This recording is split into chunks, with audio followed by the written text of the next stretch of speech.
Because Yeah, the well, Bernie it's not- bot says she Haskell, was not. okay. It really is. Oh, Okay. I'm sure they get that a lot then. Welcome, Ed. I guess we can find out if he's from the press. I don't know. But Is there anybody from the press here today? Any candidates? Don't see any of them. Not yet. I'm serving as the recorder person that Dave normally does. And so I've just started the cloud recording. You probably have a little. And Alice, you're on here as Alice Turney instead of Alice Turner. sorry. I'm typing while we're talking. I'm double tasking. I have a Kathy task. Adrian's I have to having do. problems getting in. Oh, Oh. tell him to go to Scott Muleskin- Crystal's mailing. Tell him to go to Scott Crystal's announcement. That's the Well, right I link. think it's easier to go to muleskinners.wordpress.com. Yeah. He's probably Okay. using the old link. Yeah, Yeah, Eddie says he used the Okay, website yeah. and it worked. That's good. the website works. Scott's doesn't always work.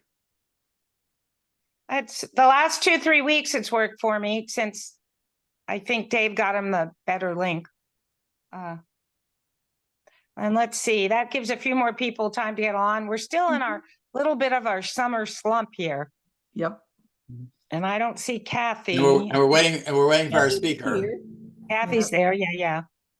I will say that I watched Trump's response on Fox last night, and as some of the press commented about it, the main thing is that Trump keeps using the same old lies and name calling. He can't even come up with new lies and name calling.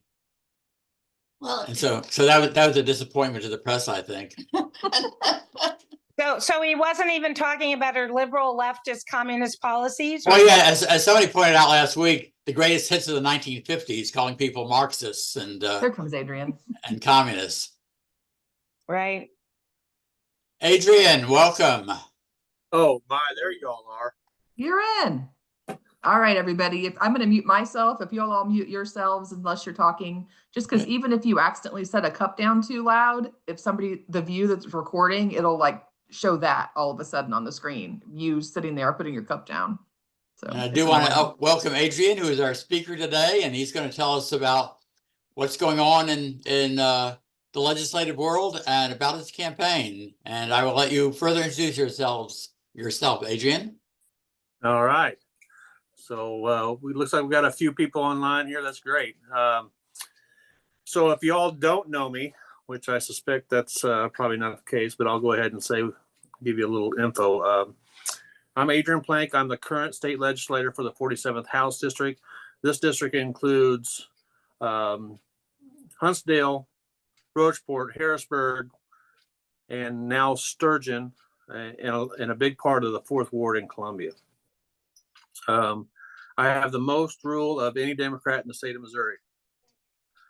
That's important because Democrats don't usually do well in rural Missouri, right? And so I do work hard. If rule speaks, I jump. We have good representation in the city of Columbia. Can you hear me okay? Everybody hear me? Nod your head yes. I'm going to go with it. you sound good. Okay.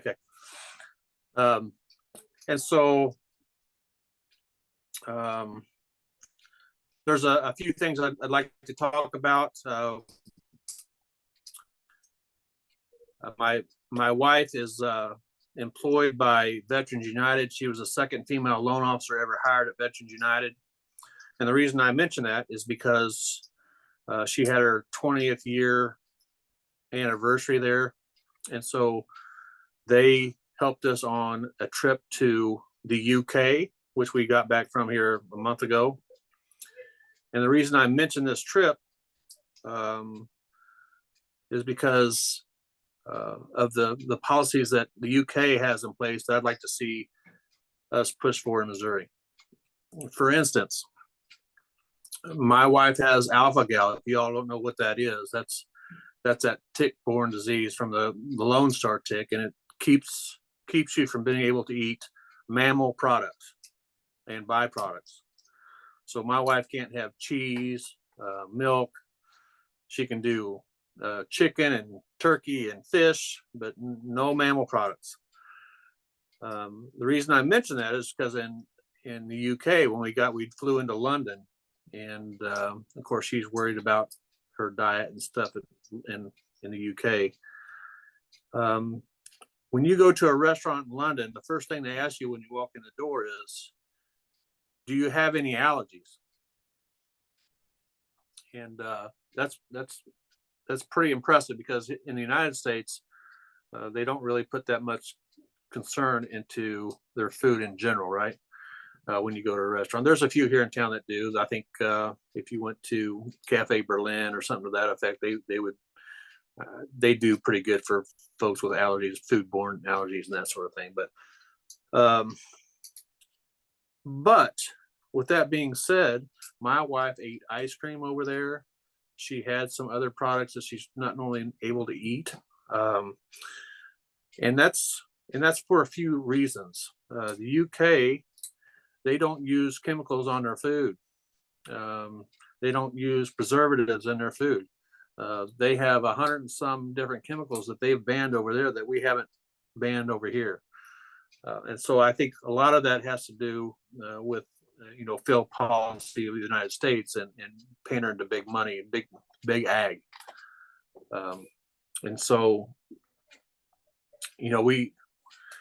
we'll go into a restaurant, they'll ask her what she wants. They write it all down and they give her what she asked for, because they understand that people have issues with food. It's a bigger problem every day.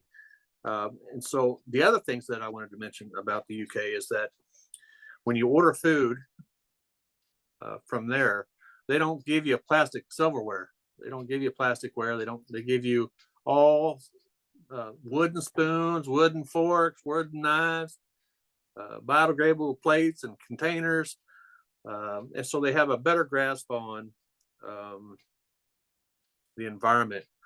London, for example, I would say more than half of their public transportation is electric. Even their taxis are either hybrid or electric. And so whenever we talk about climate issues, and Republicans and how they're not worried about carbon emissions and that sort of thing, and that we can't spend the money because how much would it cost? Well, it's really about willpower, right? They don't care because they're bought by big oil. And that's a bad deal, and let's be honest, Democrats are too in some areas, right? And so we've got to change that culture, and that's hard to do, especially at the state level. Just all the stuff I'm kind of speaking to is kind of a federal policy that needs to change. But there's things we can do in Missouri that can change some of this. We can make our own little stab at it, right? And so so some of the policies I've been working on with some Republicans is you kind of got to trick them a little bit, right? So I push hemp production and farming in Missouri. I work with Francis and Hayden. They're both Republicans, but they understand that we're losing farmers to a monopolized farming industry. And so I try to push hemp, because hemp can be used for many different things. Wood products, stop cutting down trees. It takes in carbon, atmospheric carbon that's already there. It takes it in a lot faster than trees do. And you can grow hemp once, sometimes twice a year, depending on what areas you're in. And so it takes in more carbon than trees would, and you don't have to cut down trees anymore, right? It takes many years to grow back a tree compared to hemp. And we can replace a lot of different products and food products. Amino acids, it's high in protein.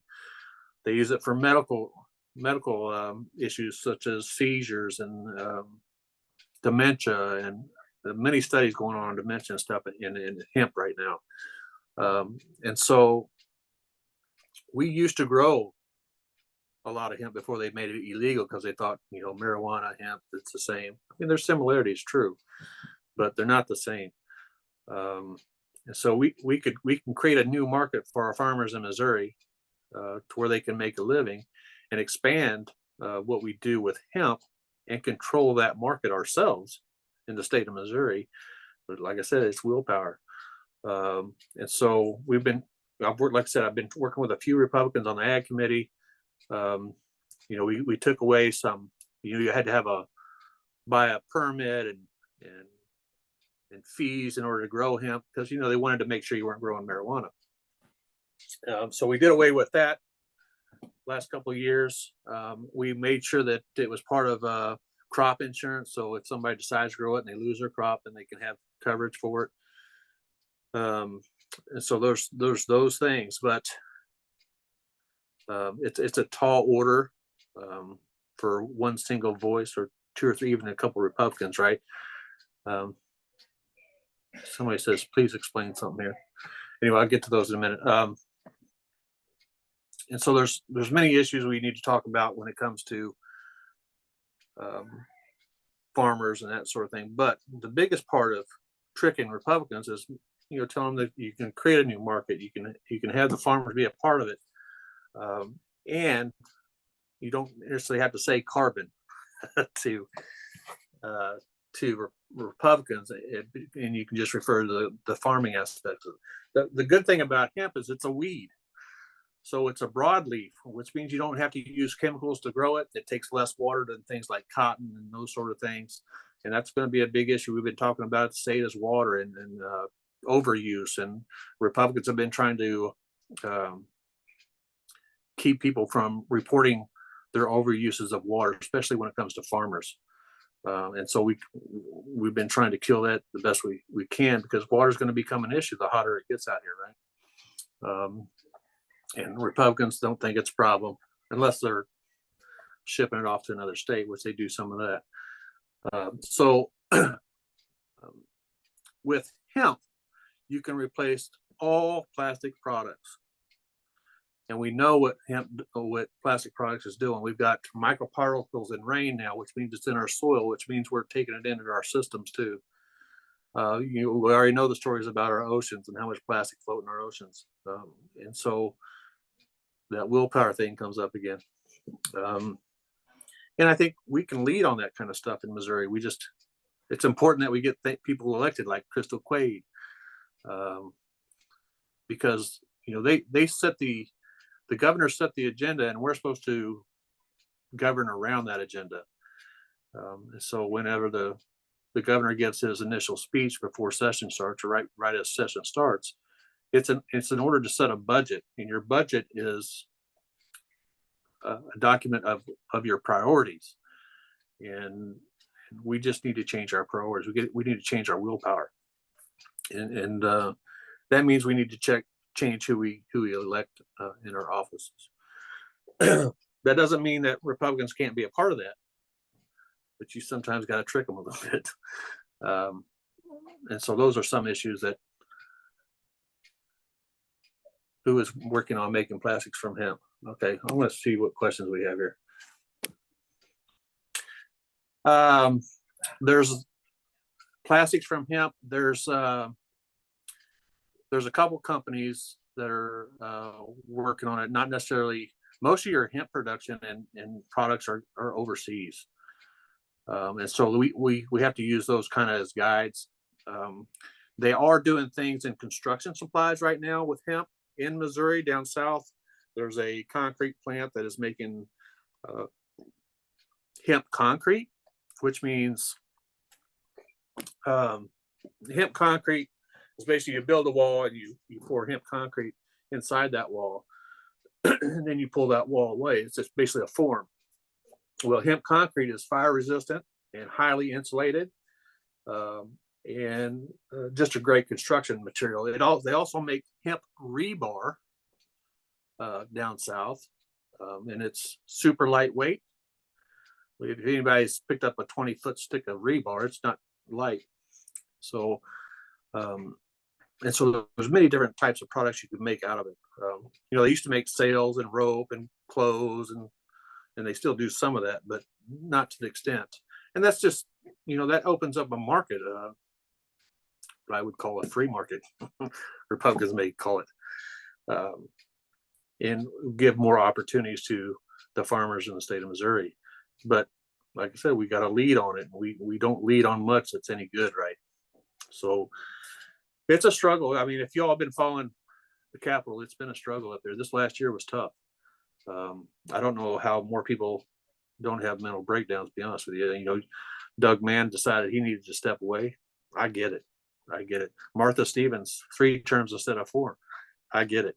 You know, I may not have realized it at the time, but I do now. You know, so, but the good news is that we have an honest chance to, we need to pick up 3 seats to take them out of the super majority. I think we can pick up 5 to 10 seats. We lost 3 or 4 seats last election by less than 50 votes. So those are seats that we're concentrating on. Obviously, we got to hold on to the seats we have. And so there are changes that we can make to take them out of that super majority, which gives us a little bit more leverage, gives us more people on committees. You know, that's what, you know, when you're talking about like the ag committee, there's 20 people on that committee. I'm one of them, but 6 of them will be Democrats, or 5 of them will be Democrats. The rest of them will be Republicans. And the chair of those committees are almost always Republicans. So they set and advocate for the bills they want to hear. And so it's hard for Democrats to get bills sent to committees, which means from the committee, if it gets to the committee, it's got to go to a couple other committees, and then it gets sent to the House floor for debate. And so there's a whole long process to vet these bills. And if you don't even not allowed to even get a bill to committee, then it's hard for us to make those changes. And so it's a big deal. Do y'all have any other questions? Y'all can open up your mutes if you want. Some of you who want to ask a question. What are your other committees, Adrian? See, Ag's my biggest committee. I'm on budget for DOT and our prison systems and the lottery system. I thought that was going to be a pretty important deal. If you followed the state legislature this year, the budget really went south quick. They started early on the notion that they'd get their budget proposals to the Senate quicker. Didn't happen. Oh, And then they kind of, you know, once they have a budget, you know, the chair of the budget, he'll send down that budget to the committee, the main budget committee, and then they get to go through the budget line item by line item, which takes normally several days, long hour days. But this year, they gave them a total of 3 hours, oh, which means you couldn't go, which means it pretty much cut us out, right? We couldn't make amendments to it to get some budget stuff on there that we needed maybe for our districts. So it just left it where you couldn't say, hey, why'd you cut it here?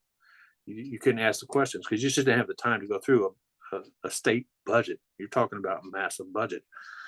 And so we brought it up to them, you know, on the House floor. Is this how you all going to keep doing it? Because do you think this is part of the democratic way to do your budget? And it's not. And of course they said, well, no, we don't want to do this all the time. Well, why are you doing it now? And so it was pretty tough this year on budget. And I was hoping to make some, you know, I was advocating for, I'll give you an example of how tough budget is. The Missouri budget is, if I've got 3 municipalities that I was trying to get stuff in the budget, a total of about $6 million, right? So if I've got $6 million I want to get in budget, I've got to go to the budget and find out where I can pull money out of the budget to put my stuff in the budget. They call that a balanced budget. But in reality, I'm taking money away from other projects from other districts to get my stuff in there. And so what happens is Republicans say, we're going to put ours in there and you can ask, but we're going to tell you no. And so like for instance, I was trying to get some money for sewage treatment plants here, Harrisburg and Sturgeon. They can't add houses or businesses or anything. They're tapped out on their sewer treatment plants. And so they need expansion. especially with the expansion of I-70, they've got to expand also. Well, I'm on the House floor advocating for that. And then I have a guy get up and speak against my budget proposals. This same guy got $13.3 million for a park in Johnson County or Donaldson County that only has 26,000 residents in it. And so he spoke against my infrastructure for his park, and he got it because he's got an R by his name. Now, the funny thing about it is Parsons vetoed it. So that's hilarious. So I get to camera him on that next year. And this guy will be budget chair next year. And I found a few different pathways. You know, I've got a composting awareness week bill that I that made it to committee, you know, after I pushed on it hard, you know, just a basic composting awareness bill that correlates with the federal bill, right? And it got through committee. Everybody voted for it. Republicans, Democrats all voted for it through committee. So it passed committee. And of course it's got to go to rules, and then it goes to the House floor. Well, I knew on the House floor that it wasn't going to go anywhere. So what I did is I went straight to the Senate, and I said, "Hey, can you put this on your naming bill?" And I asked Tyler Travers, who was the person for Greg Razor, his office help. And he says, "Yeah," says, I'll get it put on there. And so with that being done that way, when the Senate approves their bill, they got to send it to the House. Well, it's already on there. If I don't bring it up, the Republicans don't know to say no to it, right? So I didn't bring it up. I already knew it was on there. Well, that bill passed through the House, and it almost made it over the line, right? Except for you had Eigel grandstand in the last 2 weeks of the session, right? Mm-hmm. So none of that passed at all. So what happened is that all the stuff that we did in the House, whether we agreed on it or we didn't agree, if it was a good bill or a bad bill, it didn't pass because Bill Eigel grandstanded the last 2 weeks of it. And when you filibuster in the Senate, there's no way to sit them down and shut them up, which means they hold everything up. That's why they passed the fewest bills in our state's history, is because he blocked it all. So your foreign ownership of Missouri land didn't go through. My bills, all those naming bills, didn't go through.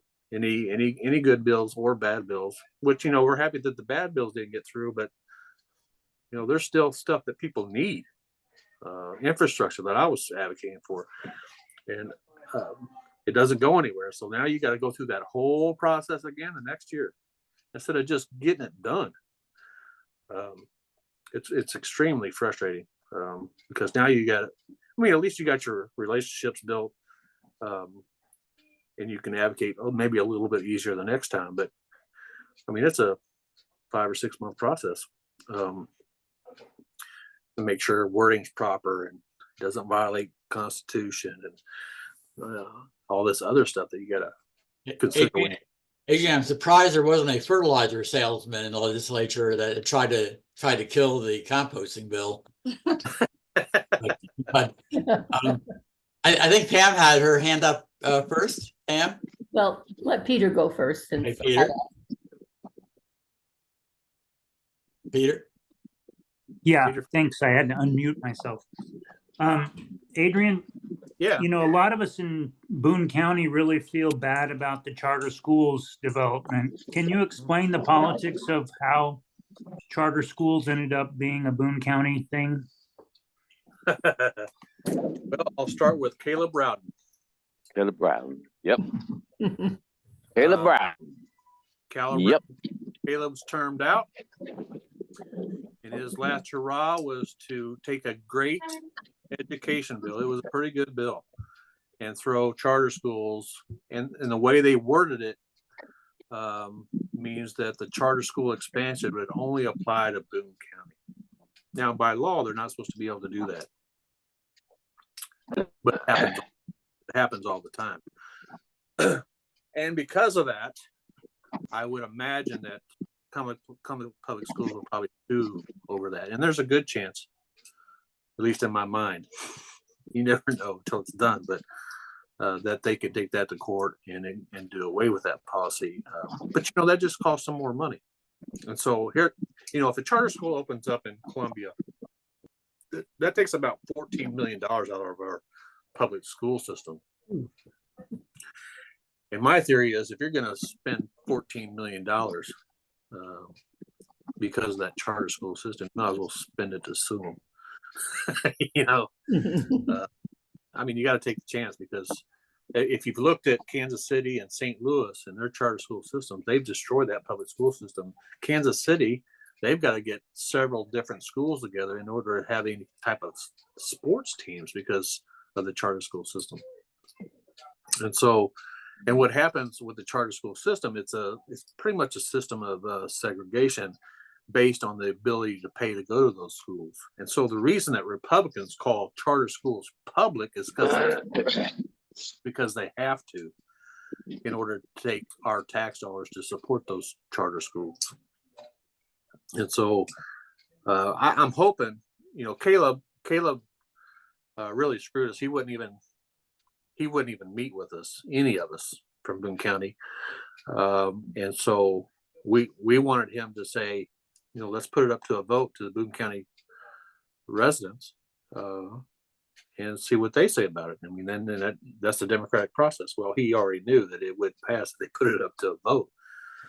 And the Speaker of the House wasn't going to let the Boone County delegation even speak on it.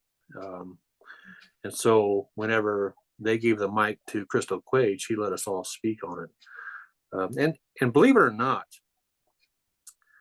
the reason it passed is because we had 3 Democrats who voted for it. They gave them the win, and they have their reasons for doing it. And I don't like any of them, but they had their reasons. You had Nixon Clark, Marine, and Steve Butts all voted for it. They have charter schools in their districts, and so they were advocating for their charter schools. Now, with that being said, it destroyed their public school system. So they had to advocate for the system that they had, their prominent system. But I can tell you, whenever the next caucus meeting, we have a caucus meeting on Monday mornings usually, where we strategize about the week, what's coming up, and what we need to be prepared for. And they leave us in the dark to the last minute. So we have to be pretty focused on what our strategies are and who's going to speak and when they're going to speak.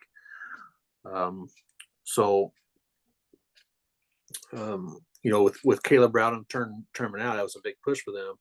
And at this point, until we see how it goes through the court system, we're going to be stuck with them. So, and I fear that it's going to hurt. So we're already accredited.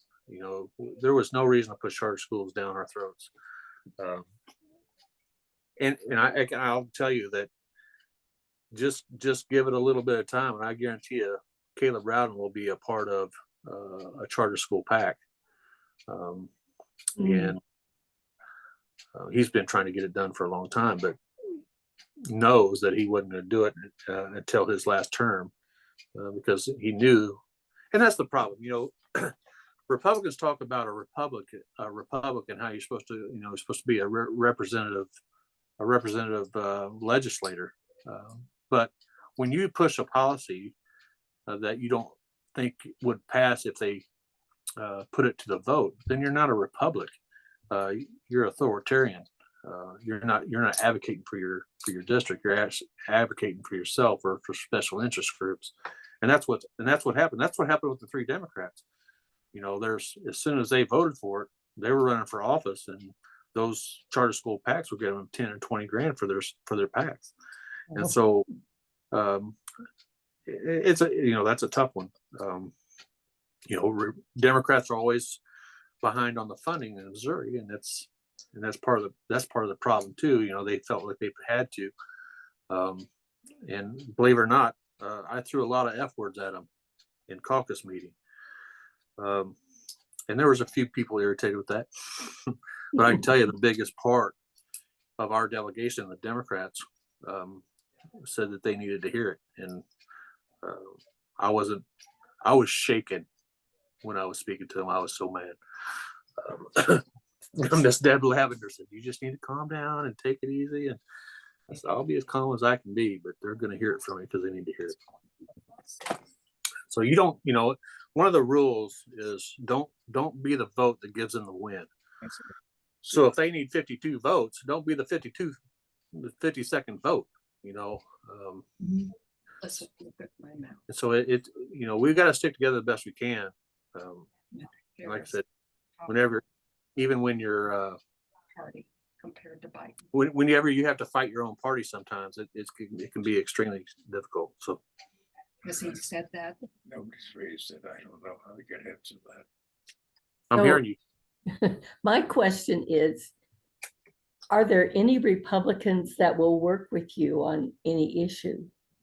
Oh yeah.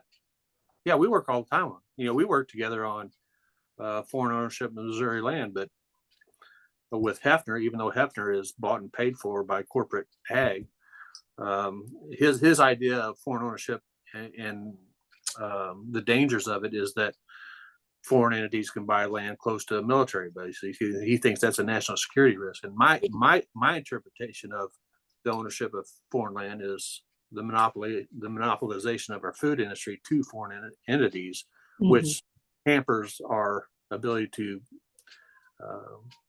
retain our farmers and create a system that's not controlled by it. The system is so monopolized now. That's why we're losing farmers, because they can't make a living because they control the market. And so that was my difference between Hefner and me. It kind of worked out because, even though his thought process was a little different than mine, we still could have came up with a bill that could have worked. It should have worked. But like I said, even that bill didn't pass. So, and the hemp bill, I work with Francis and Hayden, and there's a couple of others that are interested in hemp and hemp products. So yeah, there's plenty of stuff that then the problem we have with politics in general is that you don't hear about the working together part, because it doesn't get clicks and media and all that. So there are things that we work with. Kathy does well with working with Republicans. She's got that education tone, so she's a good listener, and she's very engaged in what she says, where I'm going to tell it like it is, so I think there's benefits to both of those, so and David Tyson Smith, he's pretty awesome too. We got a good delegation right now in Boone County, the best we've ever had, and we're losing Doug Mann, but we're going to gain Mr. Bush.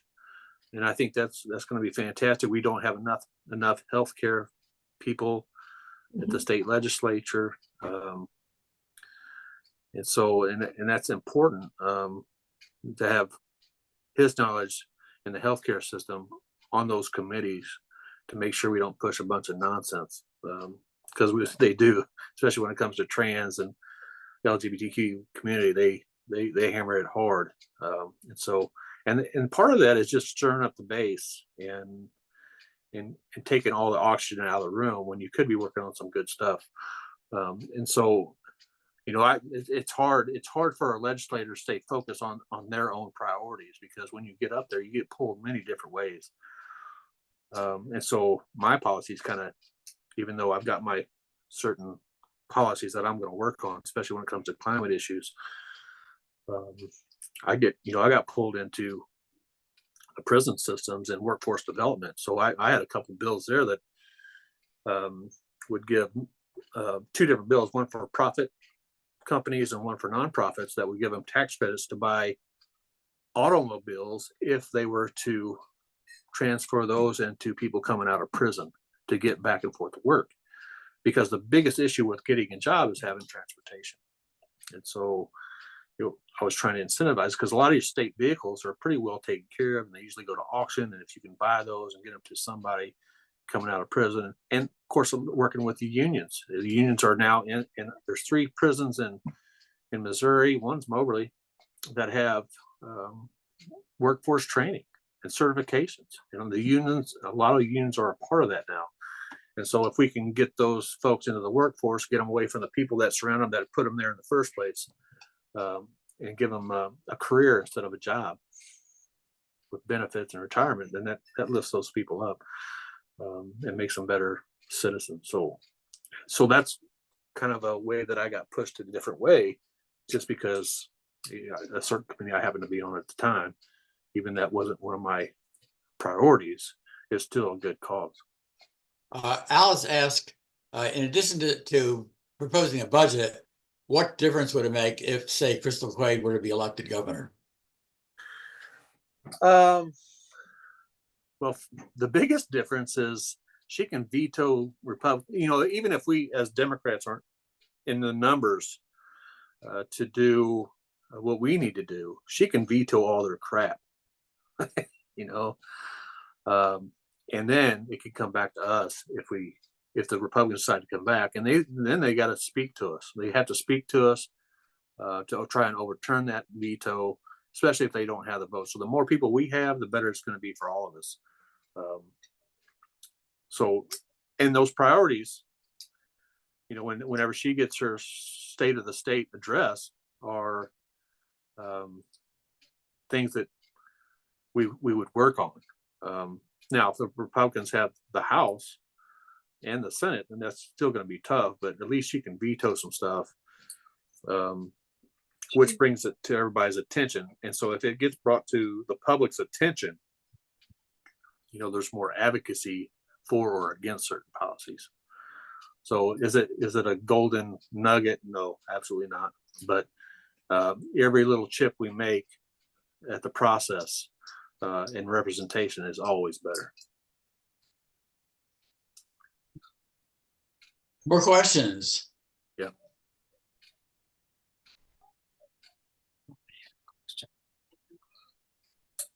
Do you have any other priorities, Adrian? You know, my campaign priorities are advocating for the rural part of the district, getting their stuff in the budget. You know, I have the most rural, so if I could succeed there, maybe we can make some gains closer to and say, hey, look what Democrats are being able to do, even in a vile system of government that doesn't allow for it. If I can win in those instances, then maybe we can win in Randolph County, and maybe we can do a little bit more in there. But we have to, if I could succeed there, then it's all about messaging and getting that messaging out, right? And say Democrats are actually helping rural communities, whereas Republicans are destroying those communities, especially with charter schools and the farming industry that they've monopolized. It's all their fault. So whenever Republicans say they're great advocates for rural community, they are not. They are trying to consolidate our school system, especially in rural communities. And most of your rural communities are only sustainable if they have an education center there in their communities. You know, Higbee, they've got a school there. It would die out if they didn't have that.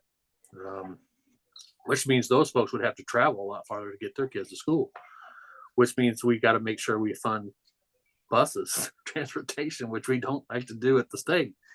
And so there's so many aspects to good governance that Republicans just blow right through the doors of, and it's intentional, right? You know, yeah, my political comment is always, if you're in the rural part of the state, Republicans will lie to you and Democrats will ignore you, and maybe you prefer to be lied to than ignored. And I wonder, do you have see a path to success in getting the party as a whole to pay more attention to rural issues? And, you know, and frankly, Democratic issues should benefit the rural areas more than Republican issues. Oh, absolutely, you're right. But they don't know it. The one thing I say when it comes to rural community, it's easy for me to say because I'm in it now, is I go to the city council meetings. I try to make 2 or 3 of those in Sturgeon, in Harrisburg and Roachport, and I say, what do you need? And what can I do to help?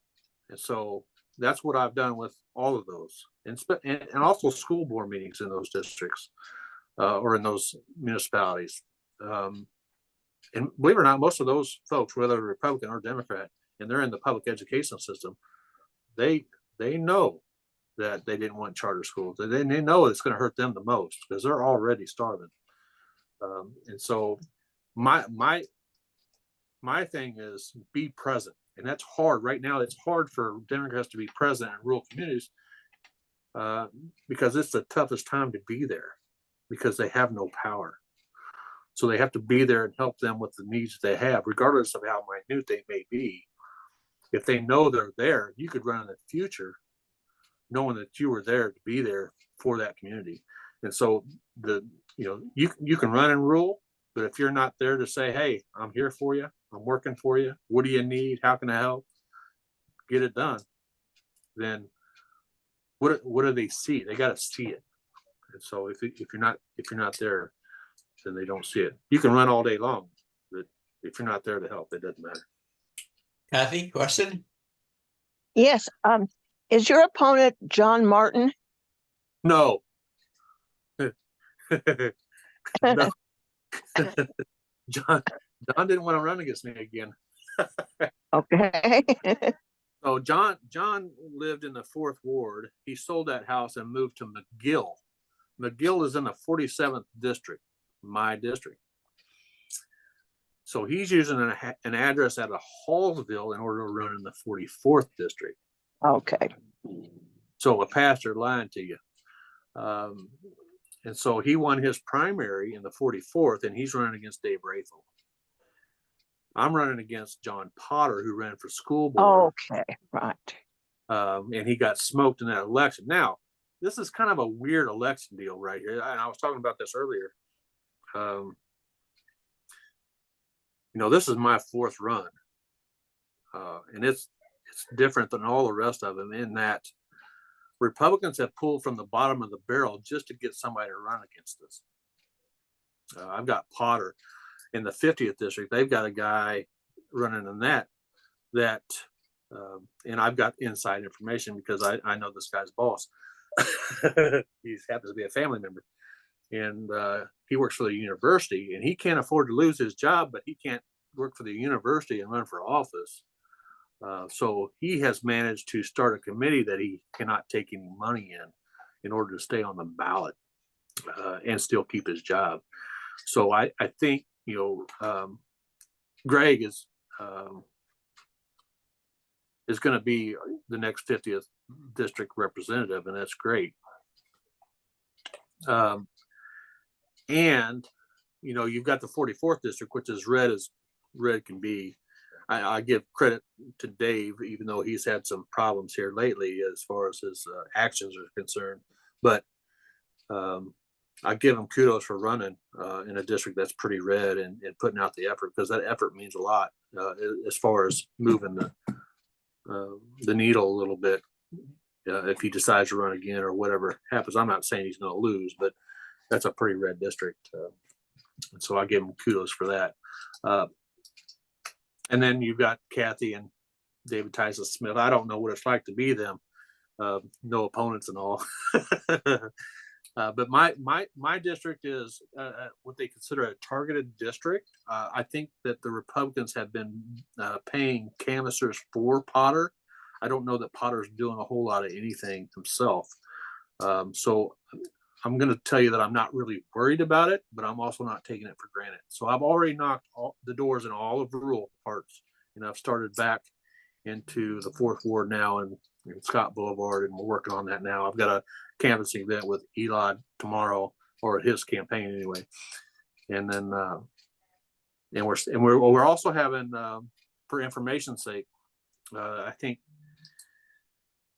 is it Tuesday night or Monday night, we're having the state legislators, the Democrats are having their summer caucus in Columbia for the first time in many, many years, because we have so many, since we have 4 Democrats elected to the state house, they're having their caucus here in Columbia, and that starts Sunday night. And then we'll have meetings and strategy meetings Monday and Tuesday, and we'll do a little tour of the university and Murr and some of the urban farming areas here in Columbia, especially at the farmers market. And we'll do some strategies, welcome some of the people that won their primaries, and kind of give them a guide on what they need to be doing from here on out. And hopefully a little education on the process at the Capitol too. So, because that's a big, when I first got to the Capitol, it was a flood of information and procedural stuff that you had to know pretty damn quick. So, and just get people's confidence up and to speak and that sort of thing. So we've got a lot of stuff going on this week. Alice? Just briefly, I just wanted to reiterate what Adrian said about being targeted. I live in the 47th, yay. I was at a friend's house a month ago, and there was a canvasser there, and I went, oh, canvassing for Potter. He was from the House Republican Committee PAC. So they don't talk to Potter's campaign, right? We think. And he said he was canvassing every day, 7 days a week, until now and election day, and that Adrian was the only campaign, at least in the House, probably also the Senate, in Boone County that they plan to target. So they are obviously putting a lot of resources into that race. It's unlikely they're going to unseat Adrian, but they are definitely trying. Yeah. And Potter did get what, 3,500 votes in the primary, Adrian? 31. I beat him by 666 votes. Okay, but still, on the people who are willing to fill out an oval that they didn't really have to fill out. So that's a hard one to. Yeah. And I'll tell you that knocking doors for the 4th, 5th time in the district has gotten so much easier. I mean, I'm knocking on doors. They know who I am before I get to the door. So it's been a great time. We're knocking doors and having great conversation and saying, I'm going to need you again. Oh, we got you. And don't have to have a long conversation, but just tell them about what you've been working on and just move on to the next one, right? So it's been a pretty good, and it's going to be tough. It's going to be tough for Potter to beat me, just like it was tough for Martin to beat me. And Martin was a working fool. One day I passed Martin. He was out in his front yard in the 4th ward, and I didn't know where he lived at the time, but I passed him and I seen him, and I backed my car. I was in my daughter's car, and I said, "Hey, how you doing?" And he says, "Hey, Adrian, how you doing?" And he says, "What are you up to, Adrian?" I said, "Getting ready to knock some doors." So he says, "You're knocking doors already?" It's like 10 a.m. Right? I said, "Yep, getting ready to knock some doors." And so Martin's a worker. And Potter, even though he's in the construction business, it doesn't seem to me like he's putting out the effort. He don't even have yard signs yet. So I don't know what he's up to, but in his MEC reports, his last one was 0. So he's obviously not raising any money. Maybe we'll see what the next one looks like, but I don't see that he's raising any money. But if he doesn't have to raise money if the RNC is going to spend it for him. So we'll see. Sue or Herb? It's Sue. So when I understand that you get that reception when you go to the door, definitely when you have a Democrat. Yes. About Republicans, or can you tell on some of the Republicans, and do you say some people are reconsidering, or do you get that kind of a? Well, there's obviously, when I go knock doors, I knock targeted doors. So I knock doors for Democrats, independents, and undecideds, which happens to be quite a few Republicans.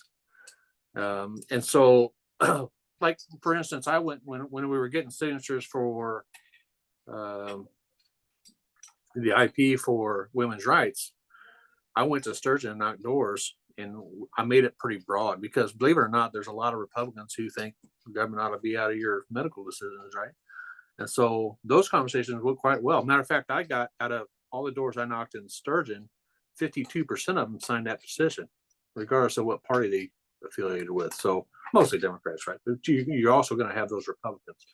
And so those are interesting conversations I have. A lot of times I may talk to the wife And she's like, no, they don't need to make my decisions for me. But the husband doesn't give a shit one way or the other, right? So, it depends. They're split. There's a lot of split households. So as far as their politics are concerned, so doesn't mean don't knock the door. It means knock the door. So and that's one thing. That's one thing about when I talk about being there for rule, being at those meetings. A lot of those people in those meetings are Republicans. But you know what? I was there. I'm helping them get stuff in budget. They're going to vote for me regardless because I'm there for them. And so it's all about being there, listening to what their concerns are and advocate for those same concerns. There's going to be those national issues that we're not going to agree on when it's abortion rights or guns. Even, I knocked the door on the northern end of Boone County.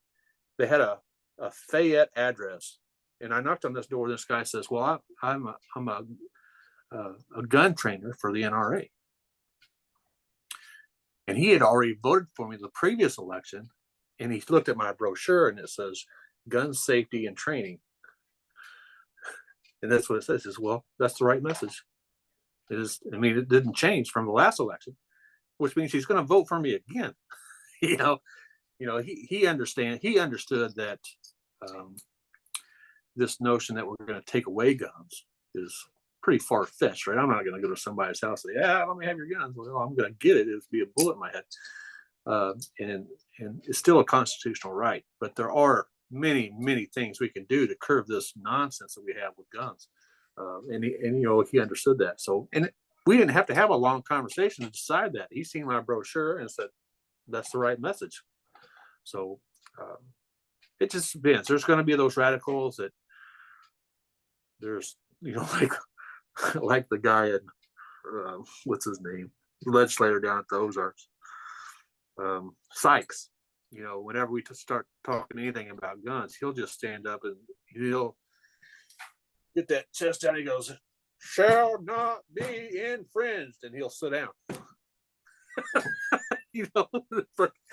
So they're just laughing because it's hilarious. Do you ever ask him if he's a member of a well-regulated militia? Right. He's down there in Red God's country at the Ozarks, or actually it's Branson's where he's from.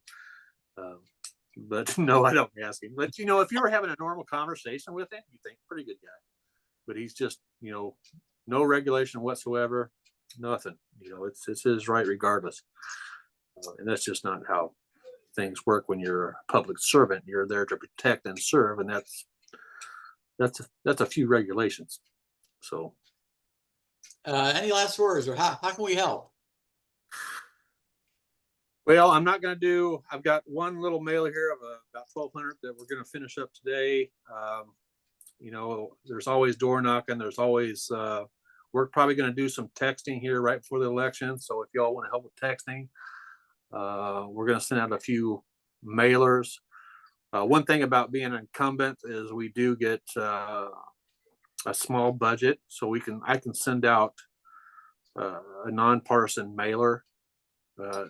There are certain dates that you have to do it by, so I'll have a mailer that will go out to the whole district that will talk about voting and getting out to vote and that sort of thing. It'll have my name all over it. So which Chuck used to do on me right before the election. There would be like a month or two before the election. So we'll send that out. We'll have a couple other mailers. I'm meeting with my marketing guy today, which is Colin Lowe with LV Creative. He does videos and social media and that sort of thing. So I'll have some social media ads. And of course that all costs money. So I don't think I'm going to do TV ads this time. Just, if I thought that Potter was actually putting forth the effort, I may, because I think this last election, I did a few TV ads, what I could afford, because they jack up the prices for politics, right? And I hadn't done TV ads previously. So this last one, I did a few TV ads and that sort of thing. And I think it went over pretty well, but I don't think that Potter's going to have the funds to do that. I think maybe the RNC may spend a little money on TV ads, but at this point, I'm not sure.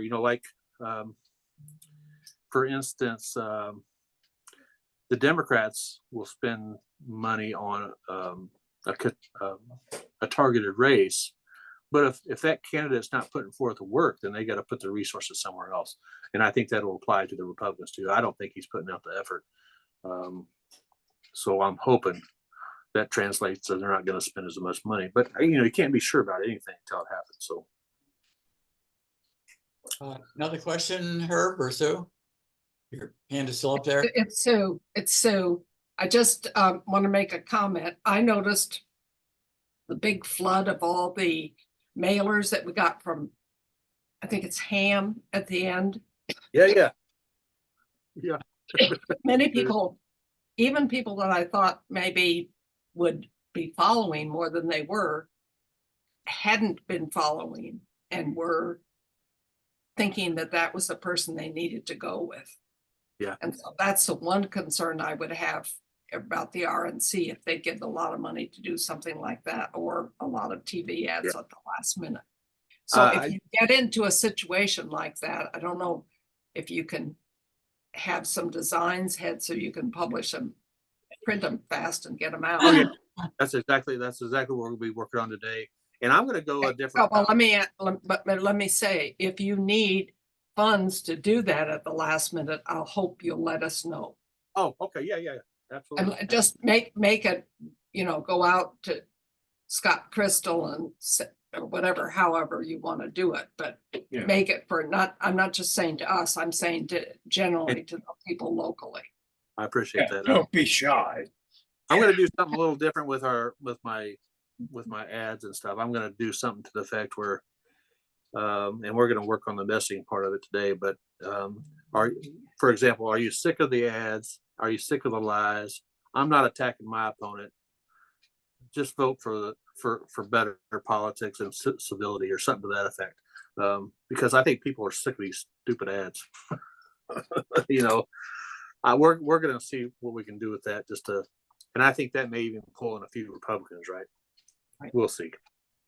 Yeah, thank you, Adrian, and best of the campaign.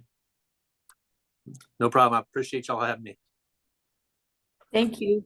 Yeah, have a good one. Okay. Bye. Okay, regular meeting.